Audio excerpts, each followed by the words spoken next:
So, Richard, we were supposed to record this podcast a couple of hours ago, but we had to delay, didn't we, because of some pretty extraordinary events outside Downing Street. That lectern was brought out, a bit like Vecna's clock in Stranger Things, and when when the lectern comes out of number 10 Downing Street, you know there's a pretty seismic announcement that's going to be made. Particularly when the Prime Minister comes out with her partner. Yes, exactly. She came out with her husband. Rather than coming out on her own. Yeah, it's curtains when that starts to happen. Here's what Liz Truss said. I came into office at a time of great economic and international instability. Families and businesses were worried about how to pay their bills. Putin's illegal war in Ukraine threatens the security of our whole continent. And our country has been held back for too long by low economic growth. I was elected by the Conservative Party with a mandate to change this. We delivered on energy bills and on cutting national insurance. And we set out a vision for a low-tax, high-growth economy that would take advantage of the freedoms of Brexit. I recognise, though, given the situation, I cannot deliver the mandate on which I was elected by the Conservative Party. I have therefore spoken to His Majesty the King to notify him that I am resigning as leader of the Conservative Party. This morning I met the chairman of the 1922 committee, Sir Graham Brady. We've agreed that there will be a leadership election to be completed within the next week. This will ensure that we remain on a path to deliver our fiscal plans and maintain our country's economic stability and national security. I will remain as Prime Minister until a successor has been chosen. Thank you. You're listening to the One Decision podcast. I'm your host, Julia McFarlane. I'm joined by my co-host, Sir Richard Dearlove. Richard, we just watched a pretty extraordinary statement outside number 10 Downing Street from the currently incumbent Prime Minister Liz Truss. What was your immediate reaction to hearing what she had to say? I think my immediate reaction was relief that we were not made to wait longer and that she was relatively quickly and easily persuaded that her position is untenable and that she had to stand down. I think, obviously, for her and her supporters, it's a seminal and very difficult moment. But on the other hand, the statement says it reasonably clearly. She can't deliver the mandate on which she was elected. So she really had no reason to stay in office. And I suppose the other point, which is so crucial now, is what happens next. So it looks as though there is going to be an election, a parliamentary election, MPs, for a successor, and that we're not going to face a general election, which to me is no surprise. The Conservative Party clearly do not want a general election. Certainly not if you look at where they currently stand in the polls, dozens of points behind the opposition Labour Party. You said that you felt relief at hearing what Liz Truss had to say, and you mentioned her supporters. I hope you don't mind if I dob you in. As being one of those supporters, you voted for Liz Truss.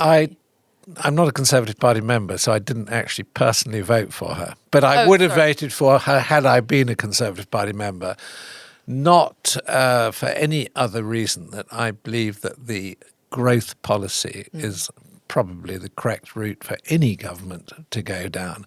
And interestingly, if you listen carefully to what Starmer's saying about Labour Party policy, there's an implication that they support a growth policy, probably by different means, with more sort of government capital expenditure, rather than trying to energise the market. Well, I do want to look at where Liz Truss's grand economic plans all went wrong, but I just want to just linger a little more on the instability and the chaos of this week. And you're right. You say that she swiftly put an end to the speculation about whether she would stand down, as increasing numbers of her own MPs have publicly said her position is untenable and called for her resignation.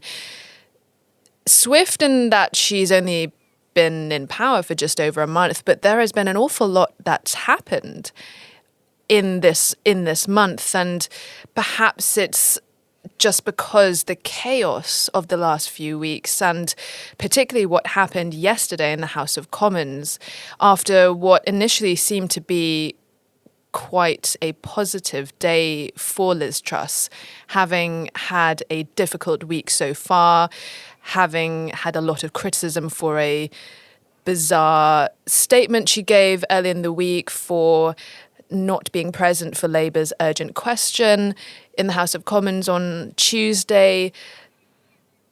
She has now come out and made the statement. She said that she will stand down, she will stand aside for a new leader, but only after having, so to speak, a metaphorical gun held to her head by her party. And she was meeting the chairman of the 1922 committee, which is this very powerful group of Conservative party members. She met the chair of that group earlier today, and it's very, what we don't know, but one can expect that he perhaps said to her that the writing was on the wall.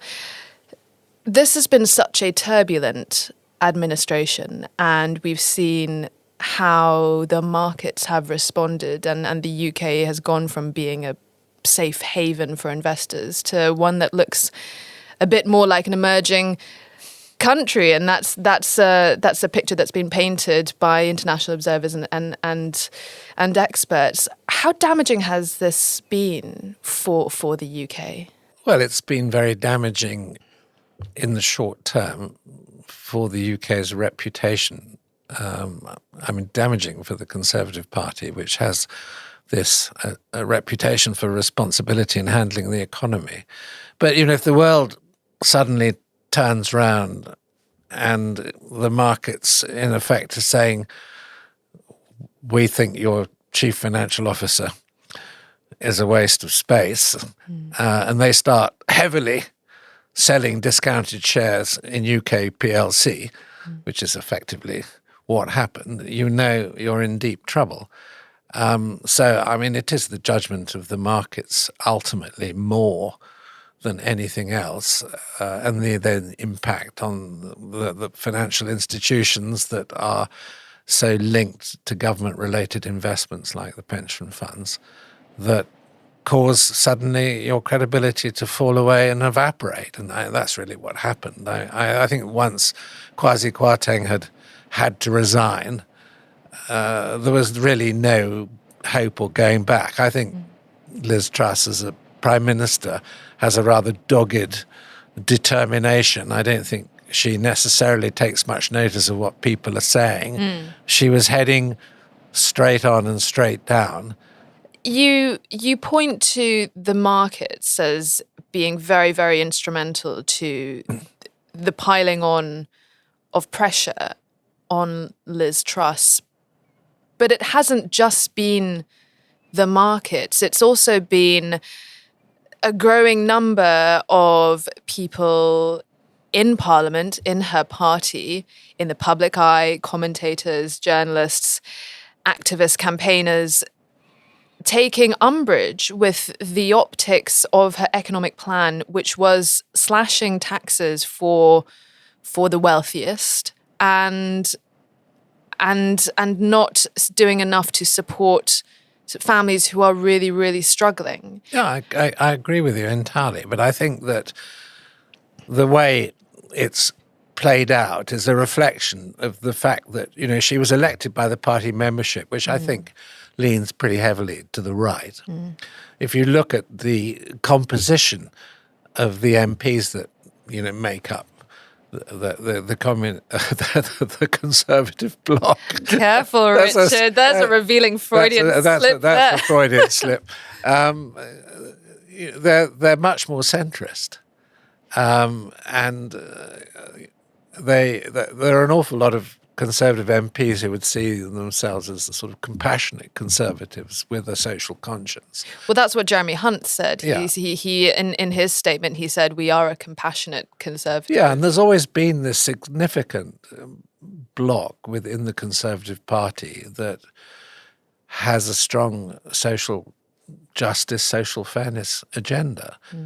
That's, a very centrist group, but it's still a very significant group. And I think that we all understand that if the leadership election had been the MPs, almost certainly Liz Truss wouldn't have been elected leader. It would have been, it probably would have been Rishi Sunak, but not necessarily. And it would have been someone who had a more conventional view of what the economic options were for a new government. Yeah, and I think a lot of international watchers might be looking at our parliamentary political system and being quite confused at our strange way of doing things. And you rightly point out that having a process where it is party members who ultimately decide who gets crowned leader is obviously going to be influenced by the fact that with the Conservative Party, the membership tend to lean very right. But that's usually counterbalanced by the fact that the parliamentary party, the MPs, they decide amongst themselves who makes it to the final two. So there is that kind of counterbalance. But if you're sitting in the House of Parliament dealing with a lot of social issues, during a period of high inflation, you're going to be much more attuned to the problems generally across the electorate than a group of Conservative Party members who probably come from the wealthier elements of the population and are to an extent personally insulated against some of the economic downside that the population as a whole are suffering. So I don't think it's particularly surprising that you get a different sort of political emphasis appearing out of the House of Commons, which in a way, is a healthy aspect of democracy. It's quite necessary because after all, these people, they know their colleagues and they know who should command authority and strictly if you're an MP, you're meant to represent everyone in your constituency, including the people that voted against you. Yeah. But what was interesting was, and you say, if we had taken the membership out of the equation, that the Tories perhaps would have ended up with Rishi Sunak. But what we saw was an interesting contest, didn't we? Because we had Boris Johnson forced out of power after dozens and dozens of resignations sparked off by the resignation of the Chancellor and the Health Secretary earlier this summer, and then a string of resignations all across government, even down to junior ministers. And it got to the stage where there was not a government functioning because everyone had left their posts and he had no option but to resign. And it was his camp that felt so betrayed by Rishi Sunak's resignation that their modus operandi was to say, you must not back Rishi, anyone but Rishi. And that's kind of how Liz Truss ended up being the Boris candidate to back. And I've got to wonder why Boris Johnson wanted Liz Truss to be his successor. Well, a good question, but I guess if you looked across the candidates, maybe it was the one who Boris at a certain point in time felt would be his continuity candidate, given that he was clearly reluctant to go. I don't know enough about the personal dynamics and relationships between the individuals, but that there's no question that we've been through a tough period. I mean, Boris was ultimately rejected for his lack of integrity, and I think that you cannot possibly have a prime minister in the long term whose integrity is so open to question. It's one of the fundamentals of government that you need, leadership that shows integrity. Absolutely. Do you think our politics has become too much about personalities? Well, I think it's a statement of modern day life. I mean, we live in an environment which is so much dominated by social media, by podcasts, by all these varying means of communication, that personal dislikes, personalities are going to play a big role in political choice. And we all know, why Boris was such an attractive and remarkable political candidate, which he was. I just think it's a great shame that he lacked this essential quality of integrity. Well, I have my own theory about Boris Johnson's electoral sort of golden ticket, and I think it's because he was he's obviously very, very charismatic. He was a great media performer. He knows how to keep the attention, the glare of the media on him by saying controversial things, by being very flamboyant and colourful, and a character that stands out from among all the other suits in Westminster. But his election campaigning tactic was always one that was a positive platform. And you contrast that to Jeremy Corbyn, who did not run on a positive platform. He ran on a platform that many have described as being a sort of a politics of envy, a sort of us against them tribalism, rather than selling a vision of what working people, of what the poorest and most disadvantaged in society, rather than selling them something they could aspire to. It was more about we need to take power and wealth and resources out from the rich and give it back to the poor, which is nothing wrong with that style of politics, but it was a negative campaign, and that was set against Boris's sort of positive campaign, and it almost didn't matter that he didn't have a clear blueprint of what Brexit would look like or what the brass tacks was going to be. He was selling a feeling, and he was selling a feeling of being proud of Britain, and that's something that we've seen with President Trump, America First, injecting some positivity. And I wonder if that was maybe the secret to his success, and people need something positive to look forward to in this day. Well, I think Boris was able to conduct a very clever campaign, which was focused on a few simple, almost,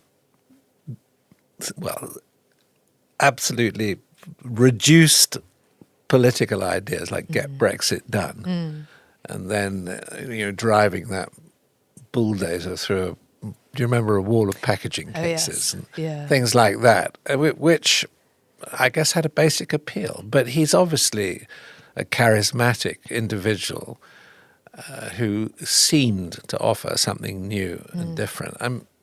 I think as part of this whole debate about Liz Truss, Boris, you have to bear in mind, we've been through the most divisive public debate over Brexit, and we're still living through the aftermath to an extent.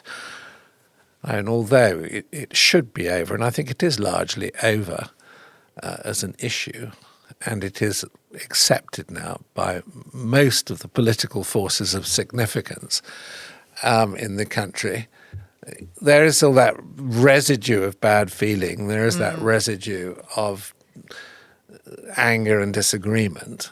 And I think it's reflected in the nature of our politics. Let's hope, with the departure of Liz Truss, who strikes me as a pretty wooden politician. Sorry, my tummy is rumbling really loud. I didn't hear it. It's a pretty wooden politician. That we sort of head back into calmer waters, which we need to in a period when there's so much else happening in the world. But I think we also have to bear in mind that there are an awful lot of other countries at this moment in time who are not having a very happy time with their internal politics. Look at what's happening in France. Germany also very disruptive at the moment, given the problems over energy policy and the future of the German economy now that it can't rely on cheap Russian gas. So there are all sorts of issues which play into this very fluid, dynamic state of politics. The UK has perhaps been one of the most extreme examples, but thank goodness we can change our political leaders without having a revolution on the streets, or we actually have mechanisms for doing it. So in a way, it's a credit to British democracy that this can be done in such a straightforward fashion in the glaring light of publicity where there is no really hidden issue. Everybody knows what's going on. I have to just go back to something you said and push against it slightly, which is you said that you think the Brexit issue is somewhat done and in the rearview mirror, and I have to say I don't think that's quite true. And the resignation of the Home Secretary Suella Braverman, officially it was about protocol and emails that she sent from her personal email account, and then this incredibly stinging, with the subtlety of some political correspondent said on Twitter, with all the subtlety of a brick being thrown through a glass window, taking a stab at Liz Truss's in the direction of her government. And apparently what happened was an almighty row over immigration. And Suella Braverman is someone who has taken a very, very tough stance on immigration. She said recently that it was her dream. It was her Christmas dream to have a front page spread of the Telegraph on a flight to Rwanda carrying migrants away from the UK. And she got very, very criticised for that remark. And Liz Truss's government has been making some sounds that about migration, because of course, you know, the one thing you want to do to boost growth in this country, well, controversially, the one thing you could do to really do that is to re-enter the single market. That's not going to happen. But they've sort of intimated that the migration issue would have to be looked at in order to help the economy. And that was apparently the real reason for Suella Braverman abandoning her post, because it's a stance she cannot condone. And one of the main reasons a lot of people voted for Brexit was they wanted to take back control over their borders. And it was the principle of free movement, which a lot of the country, a lot of the Conservative electorate, and a lot of the Conservative Parliamentary Party had a lot of issues with. And so I think what we're seeing is these parties that have long histories and long affiliations and groupings of your ideology being tested and strained against new dividing lines, and Brexit is one of them. Yeah, it's still a dividing line. Obviously, the migration issue, or immigration, is a key aspect. But what I would say is, to be fair to someone like Suella Braverman, there is illegal immigration and there is immigration.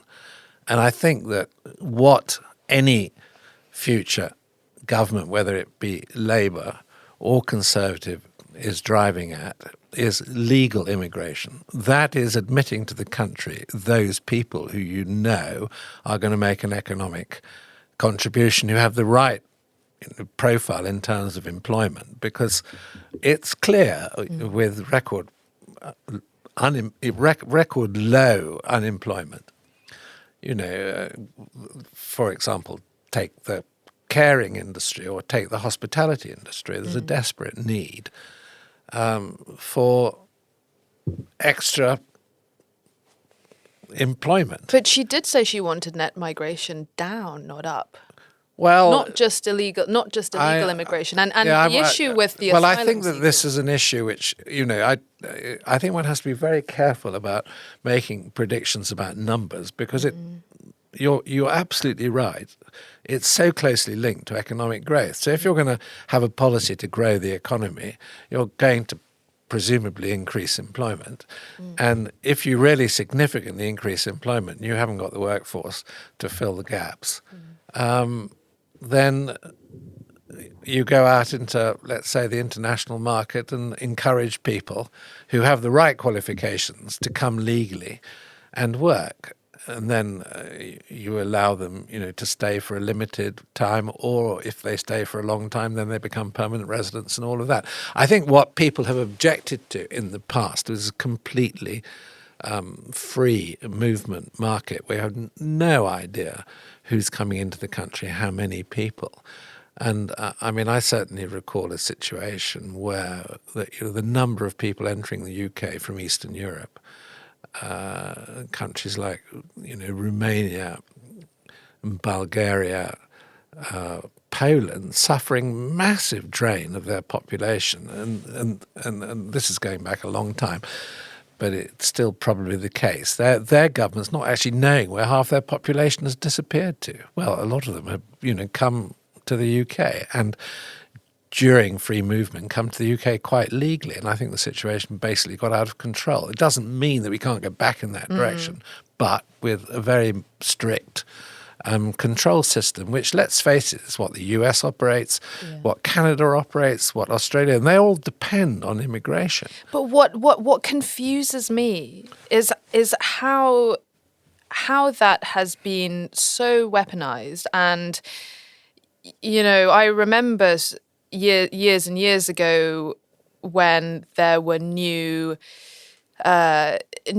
workers at our school who had recently come in from Poland and Romania, and they were cooks, they were cleaners, they were janitors, and it became very clear after speaking to them very quickly that they were teachers, they were lawyers, they were professional people, and they were hugely qualified people back in their home countries, and they were coming to the UK, yes, taking lower paid jobs until they learnt good enough English to then work their way up. What I don't understand is why that was seen as a negative here, and particularly when we have the context of we have an aging population, we have a growing number of retirees who live on their pensions, who rely on the state, who don't generate an income and therefore don't contribute tax, and we have a shrinking workforce. And the answer is to boost your working force population. So why was the arrival of qualified people from the EU, why was that seen as such a bad thing when surely it was exactly what we needed? Yes, I agree. But if you look at it at the local level, what you're talking about is housing, educational places for kids in schools, access, to local welfare arrangements, access to the NHS. And I think there were, and probably still are, an awful lot of people who felt that, they were indigenous locals and they should be at the front of the queue, and that new arrivals, particularly, just coming from anywhere, shouldn't be displacing them. I think people really feel resentful about that, and it's difficult to deal with because maybe the more well-off, better adjusted members of society can accept it and accommodate it. But I think an awful lot of people react really badly against those stresses and strains. And I think that was a problem. I think we've probably moved beyond it now. But I still think that there's a huge number of people who really dislike seeing, 50,000 illegal, mostly young men in their 20s coming across the channel in rubber dinghies and walking up the beach. Well, on that, I think people hate that. I understand that people hate it, but also, is that not surely point to an issue with our system of claiming asylum? Because in our system, you cannot claim asylum in the UK until you set foot in the UK. You can't apply for asylum until you arrive here, and so surely these people are only doing what they have to. Well, that's not entirely true. There are certain parts of the world where there are. You can make a claim to come to the UK, and of course you can't come unless it's accepted. Yeah, but look, let's say you're a dissident in some hostile country. You really, is it safe to march up to the British embassy, go inside and say, I want to fill out an application for asylum? I'm not minimizing it. It's problematic. It is problematic. It is, and politics issues get weaponized, and it corrodes. But I think the majority of people, for example, coming across, they are economic migrants. I think if you took a poll, on a regular basis, you would see that a fair proportion are economic. I'm sure that some of them are political refugees. Well, of course they are. Some of them. Well, the reason why I wanted to go into it, because I think it is one of the continuing dividing lines that the Conservative Party cannot seem to stitch itself together and come to a unanimous view about, and that along with issues like the European Court of Human Rights and and the Court of Justice and all these other things that are surely going to continue to cause the Conservatives to have infighting. I mean, Well, what do you think is... Maybe, but we have left the EU, so I do think that the common law is adequate, and we don't have to defer to the ECJ. And I'm also sceptical about ECHR as well, the European Court of Human Rights, because we have our own legal mechanisms, and I think having to defer legally beyond our sovereignty has all sorts of problems. But then that's my personal view, and I'm a pretty strong believer in the integrity and sovereignty of our own legal system. I mean, the common law is pretty powerful legal instrument which has worked well over many centuries. And what do you make of Liz Truss and former Chancellor Kwasi Kwarteng's their plan to try to stimulate growth? What did you make of the direction that they went into? She's obviously admitted that it was a mistake, that they went too fast and too far, and they spooked the markets. And Kwasi Kwarteng has now gone, and he's been replaced by the Cameroonian Jeremy Hunt, who has taken the decision to rip up that plan for growth, that misnomered mini budget. I mean, we are headed for some really difficult economic times. There's forecasts of interest rates rising to 6% next year. I'm probably going to have to sell my flat. The inflation is more than 10%. A lot of people are putting life decisions on hold. They don't know if they're going to be able to grow their business or even sustain their business, or even if they will be able to afford to heat their homes. What did you make of their economic plan? Was it economically literate? Was it? No, obviously it wasn't. I think it aggravated an economic situation which is not specific to the UK. So it made something bad which was happening much worse. But I think looking at this from a European or a global perspective, we are at the end of the existence of the magic money tree, or whatever you like. We've had incredibly low interest rates. We've been through a pandemic, the most disruptive social and political event since World War II. Governments have printed money in order to, as it were, facilitate this difficult passage through the pandemic. Quantitative easing has been the accepted methodology. The idea that we were not going to have to pay for this,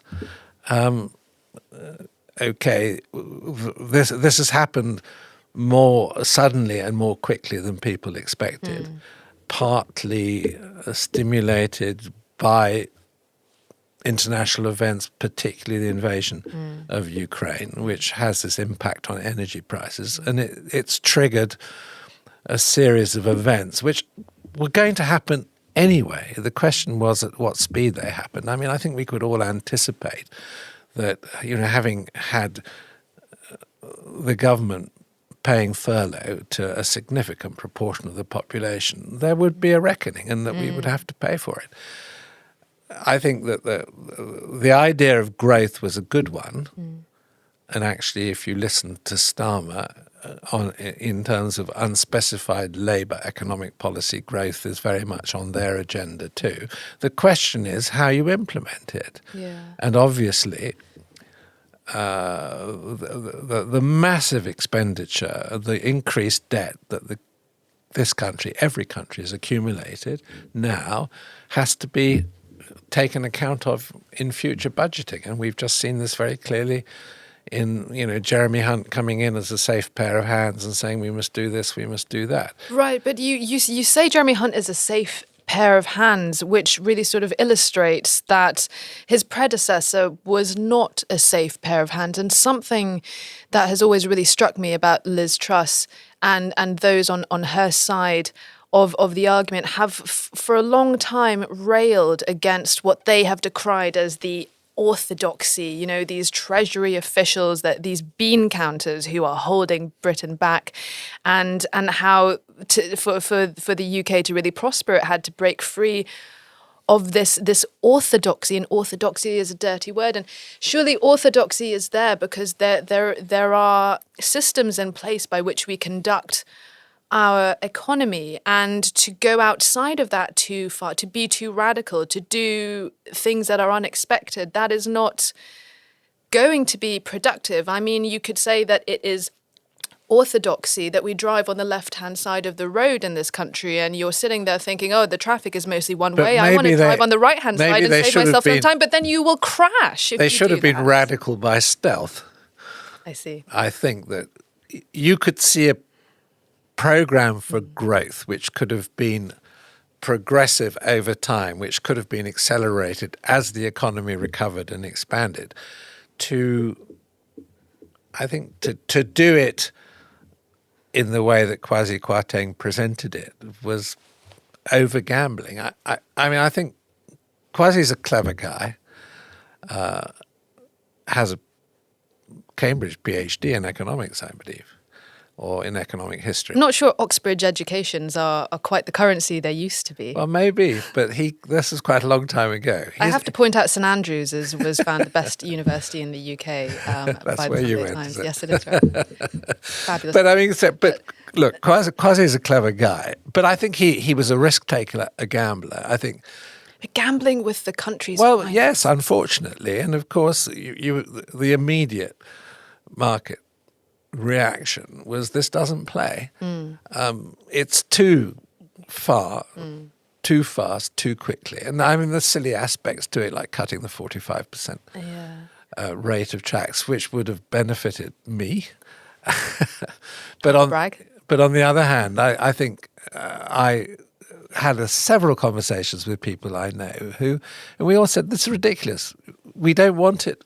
We don't need it. We shouldn't have it. It's the wrong time. If the economy is booming and you have a different economic setting, then perhaps there's an argument for removing it. And of course, it was the 45% rate was stuck. It's Gordon Brown's legacy as Prime Minister. That we have the 45. He inserted it just before he went out of office. A political time bomb. A time bomb, which the country's never managed to get rid of. So there is a case for getting rid of it, but not now, not in that way. It was not a good idea, and it gave completely the wrong spin to the mini budget, so-called, which actually was a major budget. It wasn't a mini budget at all. Yeah.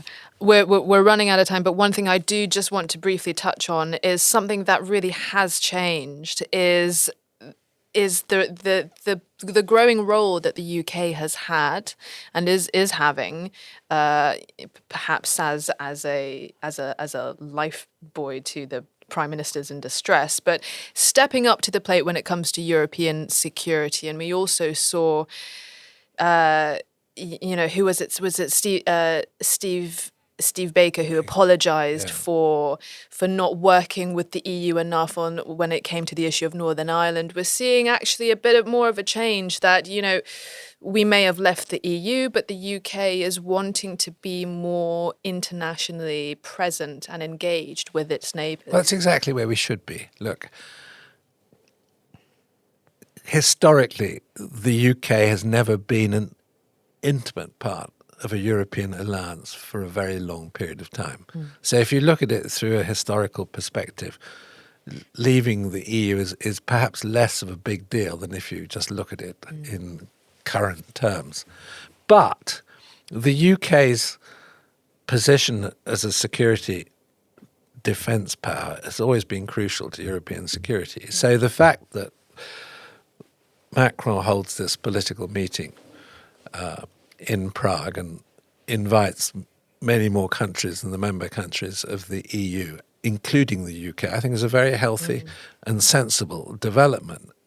European security, both on the defence side and in pure security and intelligence terms cannot function without the UK contribution. It's as simple as that. We are an essential element.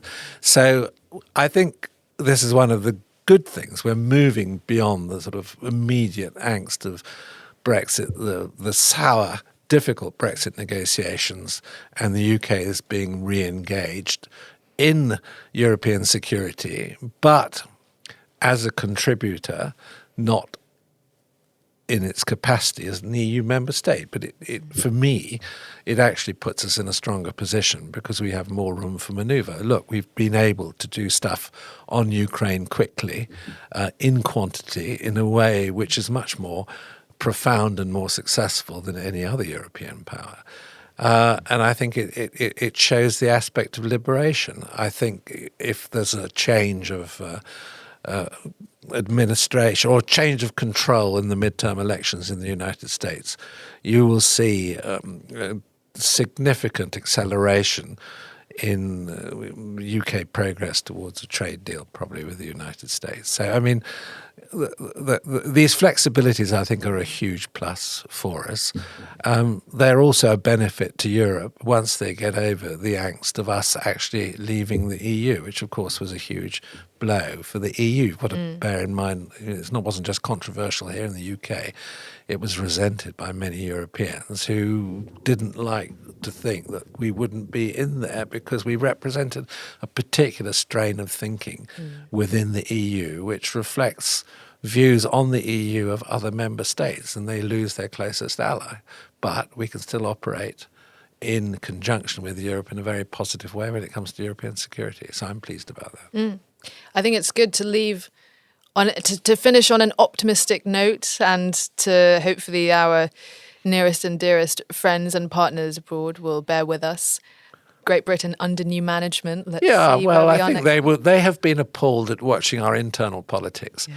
But I think the one thing you can say about Westminster is it functions, it is transparent, it has the mechanisms to make political shifts and changes, and many other countries should be jealous of the fact that we have such a mature parliamentary democracy that can cope with really quite profound political crises, which is what's happening at the moment.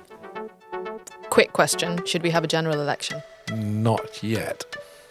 That's it for this edition of One Decision. If you enjoyed the podcast, why not like and subscribe? We drop new shows every Thursday. From me and the team, thanks for listening and see you next time.